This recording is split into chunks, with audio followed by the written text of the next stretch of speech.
Honey is the only food that can survive 3,000 years and still be safe to eat.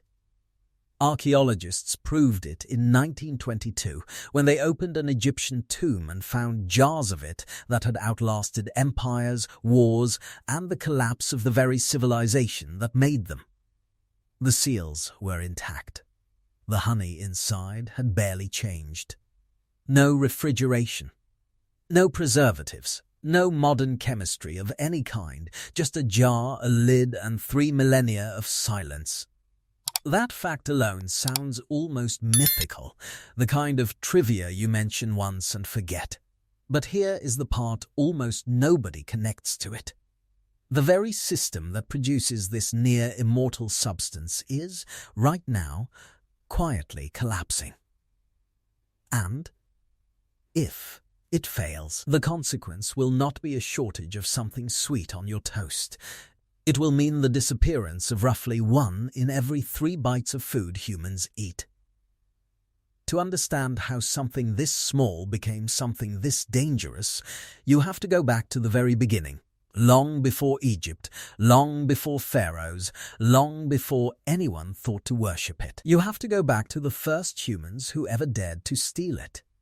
Everyone assumes honey is just a sweetener, something bees happen to make and humans happen to enjoy. That assumption is not wrong, exactly. It is just dramatically incomplete. Honey is one of the only foods humans have never managed to improve on or replace. It was worshipped as sacred across multiple ancient civilizations, treated less like food and more like a substance that defied the ordinary rules of decay. And the system that produces it today, the one still following the same basic logic bees have used for tens of millions of years, is now under a strain severe enough to threaten roughly 1/3 of everything humans eat. This is not a story about a condiment. It is a story about a fragile, ancient machine that most of the world has never bothered to look at closely. Until now, when it started breaking. Long before agriculture, before writing, before the first city was ever built, humans were already risking their lives for honey. The evidence survives in stone. In the Cuevas de la Ara, a cave system in eastern Spain, there is a rock painting nearly 8,000 years old showing a human figure clinging to vines, reaching into a wild beehive while bees swarm around the raid. That image is one of the oldest recorded depictions of human labor anywhere on Earth, older than the wheel, older than the plow. And what it shows is not farming. It is theft, carried out at genuine physical risk for a food so calorie-dense and so rare in the natural world that it was worth climbing a cliff face surrounded by furious insects to get it. For early humans, honey was not a luxury. It was one of the only concentrated sugar sources that existed anywhere in nature at a time when the human body, and particularly the human brain, desperately needed dense, fast-burning fuel. Some anthropologists argue that honey may have played a meaningful role in early human diets long before cultivated grains ever did. That sounds absurd now, in a world where sugar is sold in bulk at every corner store. But for tens of thousands of years, a wild beehive was one of the richest food sources a human being could hope to find, and one of the most dangerous to obtain. By the time Egypt rose along the Nile, that same substance had been transformed from a dangerous forage into something sacred. Egyptians did not simply eat honey. They buried it with their dead, used it in the embalming process, offered it to their gods, and prescribed it in medical treatments recorded on papyrus scrolls that still survive today. Beekeeping scenes appear carved into temple walls dating back over 4,000 years, proof that Egyptians were not merely raiding wild hives anymore. They were managing them, deliberately, as a form of sacred agricultural practice. Honey had stopped being a wild resource. It had become an institution. And once something becomes an institution, it starts to shape the societies built around it. For most of human history, harvesting honey meant destroying the hive to get it. Ancient and medieval beekeepers used simple woven baskets called skeps, dome-shaped hives that housed a colony, but offered no way to check on the bees inside without tearing the entire structure apart. Getting the honey out usually meant killing the colony that made it.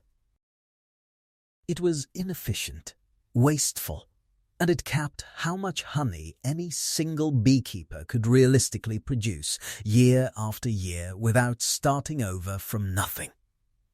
That changed in 1852, when an American clergyman named Lorenzo Langstroth patented a discovery that would quietly transform an ancient craft into a modern industry. Langstroth had noticed something bees themselves seemed to understand instinctively.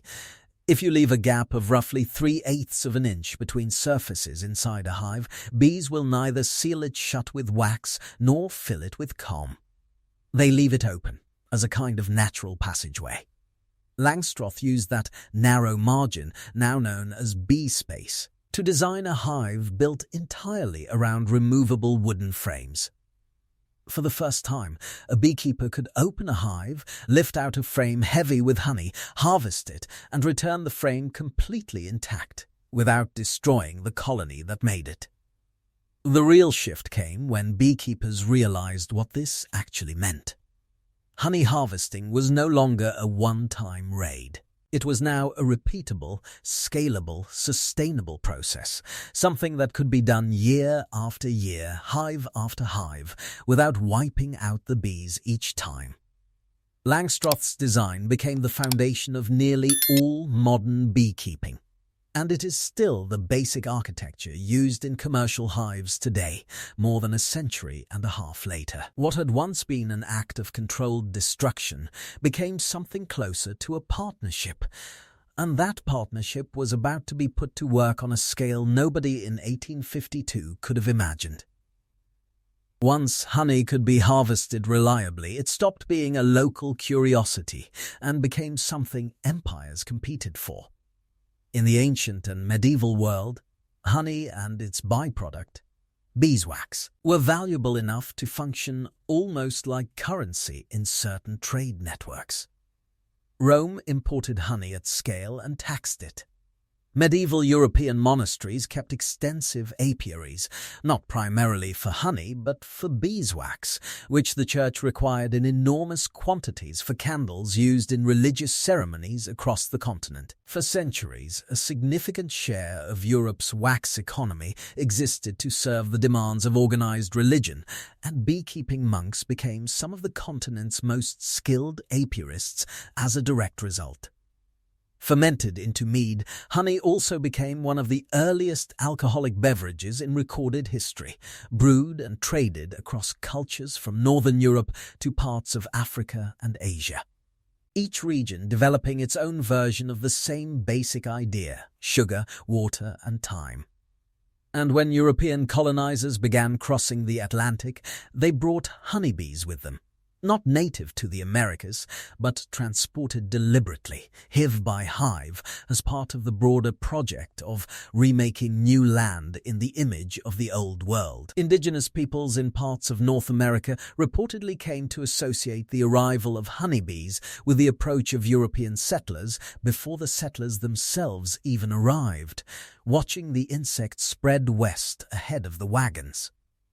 For thousands of years, that was the extent of honey's reach: sacred, valuable, tied to religion and trade and empire, but still fundamentally a product of small-scale, careful human labor working alongside insects that could not be fully controlled.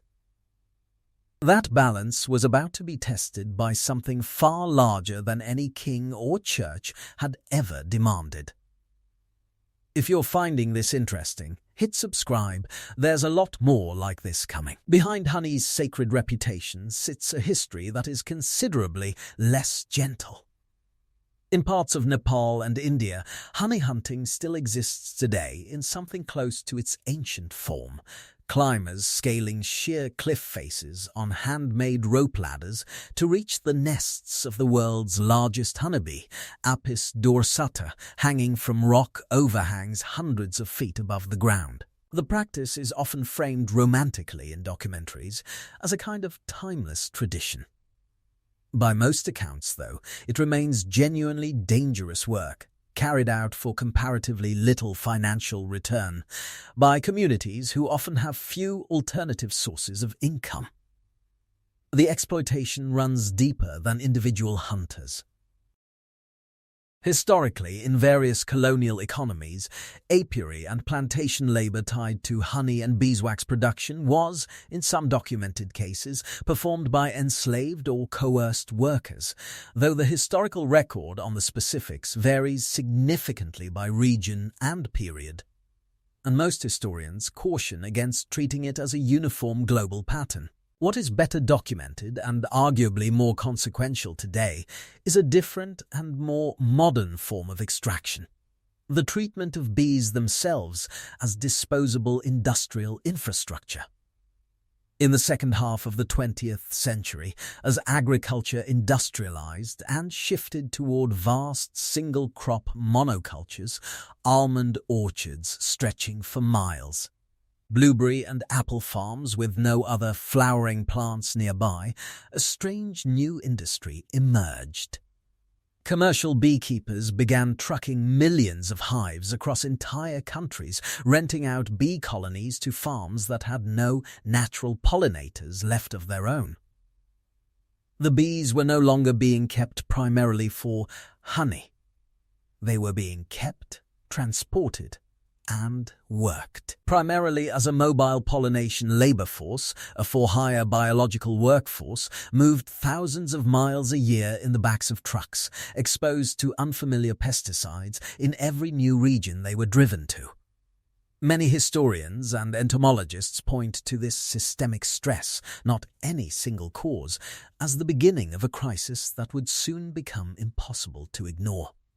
By the early 2000s, beekeepers across the United States and parts of Europe began noticing something they had never seen before, at a scale they had never seen before. Entire hives were emptying out almost overnight. Worker bees would simply leave and never return, abandoning a healthy queen, abandoned honey stores, and even developing bee larvae behind, something that made no evolutionary sense. Beekeepers started calling it colony collapse disorder, and by 2006 it had become severe enough that some commercial operations reported losing 30, 50, even 90% of their hives in a single season. The causes, researchers eventually found, were not singular.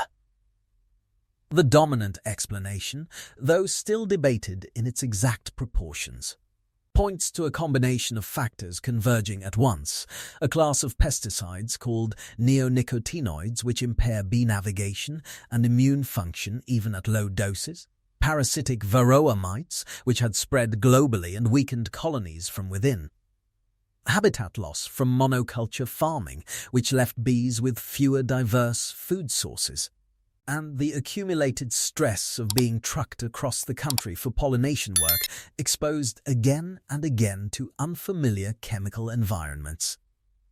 No single cause explained the collapse.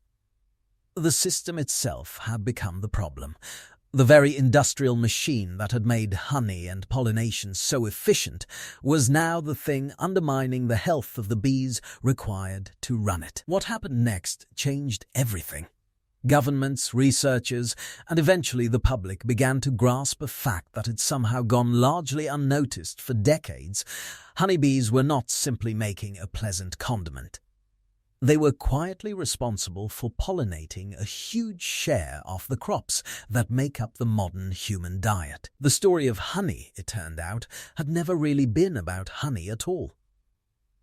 It had been about something far larger, hiding in plain sight the entire time. Today, bees pollinate crops that account for roughly 1 out of every 3 bites of food consumed globally. Almonds, apples, blueberries, coffee, cocoa, and dozens of others that either cannot reproduce or cannot produce commercially viable yields without pollinators. Colony collapse disorder never fully went away. It evolved into a chronic, ongoing strain on bee populations that beekeepers now simply manage as a permanent operating cost, replacing dead hives year after year at significant expense. Almond farming in California alone now requires trucking in roughly 2/3 of all commercially managed honeybee colonies in the United States every single February for a bloom that lasts only a few weeks, the largest managed pollination event on Earth, and one entirely dependent on a species under sustained biological stress. Meanwhile, the honey people actually buy in stores has developed its own quiet crisis. Honey fraud, cutting real honey with cheap sugar syrups, or mislabeling the country of origin to dodge tariffs has become one of the most commonly adulterated food products in global trade, with some international investigations finding that a significant share of honey tested on store shelves did not meet purity standards. The substance that once seemed too perfect to fake, sealed for 3,000 years without spoiling, is now, ironically, one of the easier foods on Earth to counterfeit. And so honey sits today at a strange intersection. An ancient, sacred, nearly immortal substance produced by a biological system so fragile that its collapse is treated as a live agricultural threat, discussed in government reports and international trade negotiations. What began as a cave painting of a single desperate human reaching into a wild hive has become a multi-billion-dollar global industry balanced on the health of an insect that is, right now, struggling to survive the very systems built to exploit it. There is something almost unbearably ironic sitting at the center of this story. Honey is the one food substance on Earth that time itself cannot destroy. Sealed in a jar, it will outlast the civilization that made it, outlast every human who ever tasted it, outlast entire languages and empires and religions. And yet the living system required to produce it in the first place is one of the most fragile things humans have ever built their food supply on top of.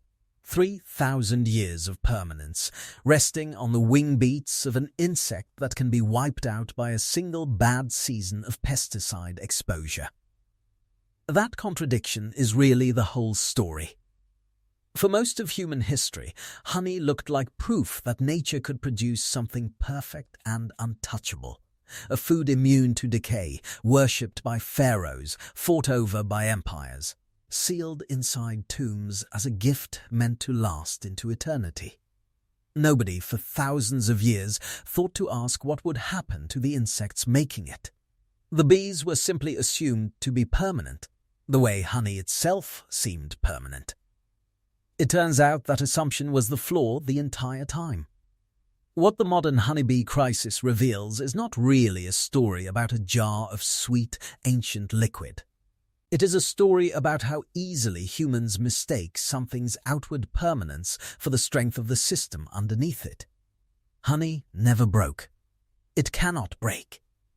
But the living, breathing machinery required to make it very nearly has, quietly, over decades, almost without anyone noticing until the hives themselves started going silent. Next time you drizzle honey into your tea, you'll probably think about this differently.